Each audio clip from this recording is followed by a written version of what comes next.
ni'n cadw'r un ma yn fyr. Heddiw, ni'n siarad am arian. I lawer o bobl, mae talu'r biliau yn anodd. Yn ôl Llywodraeth Cymru, mae bron chwarter ohonom ni sy'n byw yng Nghymru dros 700,000 o bobl yn byw mewn rhyw fath o dylodi ar ôl i ni dalu'r bils. Felly, i rai, mae talu bil dŵr Cymru ddim yn hawdd o gwbl. Does dim llawer yn gwybod hyn, ond heddiw mae dŵr Cymru yn helpu dros 80,000 o bobl sydd wir yn stryglo trwy leihau eu biliau dŵr. Fel rhan o cynllun helpu dŵr Cymru, gallen nhw haneru biliau dŵr os yw incwm y cartref o dan 15,000 y flwyddyn. Felly, dyma'r cwestiwn. Ydych chi'n awyddus i weld dŵr Cymru yn cynnig fwy o help i rhai sydd wir yn stryglo i dalu'r bil dŵr? Be fydd hyn yn golygu i rhai sydd yn gallu fforddio talu'r bil dŵr? Mae Dŵr Cymru yn gwmni nid elw, sy'n golygu gallen nhw gyfrannu mwy gan nad oes angen iddyn nhw rhannu'r elw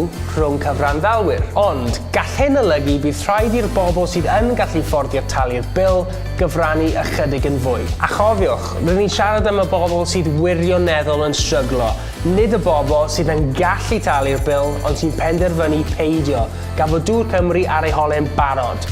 Mwyn wneud un deg i bawb.